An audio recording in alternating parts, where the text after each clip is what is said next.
আজি যে মোৰ প্ৰটিনৰ অভাৱ বিকজ অফ দায়ী চৰকাৰীৰ কাৰণে আধাতে ৰাখি থৈ গ'ল অলপ পইচা দি, কিন্তু মোক সেই পইচা দি নহয়, মোক চাকৰিও নিদিলে আৰু পইচা পাতি ৰোগাৰ কোনো নাম নাই, দায়িত্ব শেষ। গতিকে ৰাইজে বিচাৰ কৰক এইটো।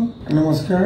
হঠাৎ মই নেমপিয়াৰত মনে মনে সোমাইছিলোঁ আচলতে আজি 4 দিন আগতে ডক্টৰ অমৃতাংশুৰ গাইডেন্সত মই লিভাৰ ডিচাৰ্জ হোৱা বুলি কৈছিলে ডক্টৰে দিল্লীত, কিন্তু মই ভাবিলোঁ যে বাহিৰত থকাতকৈ মই গুৱাহাটীতে যাওঁ, বাকী ৰিজাল্ট বেলেগ কথা হৈছে কি মোৰ আজি এই অৱস্থা অকল অসমীয়া ৰাইজে মোক কিমান মৰম কৰিব, বহুত কৰিছে।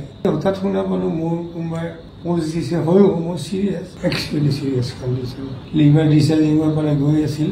অমৃতাংশুক দেখালোঁ, গতিকে কি হয় নাজানো সেইটো। আৰু এটা শোকে খুন্দা মানি ধৰিছে যে মোৰ প্ৰিয় বন্ধু জুবিন গাৰ্গো নাই।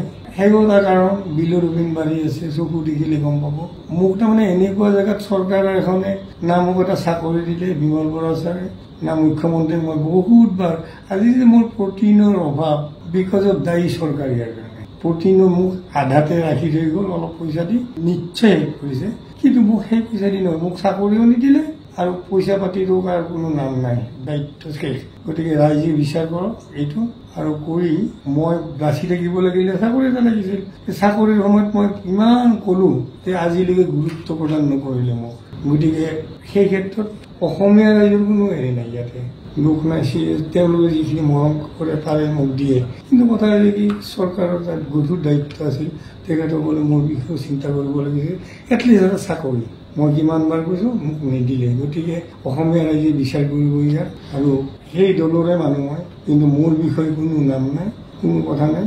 মানে মোক এৰিলে, পংকজ শৰ্মা গ'ল, মোৰ মৰমৰ জুবিনটো গুচি গ'ল, ইয়াৰ নামটো, আৰু এতিয়া মোৰ লাগিছে হাহাকাৰ। গতিকে ৰাইজে ইয়াৰ সঠিক চৰকাৰক কওক, মোৰ কথাটো নুশুনিবও, গতিকে ৰাইজে ইয়াৰ দায়িত্ব লওক। ধন্যবাদ।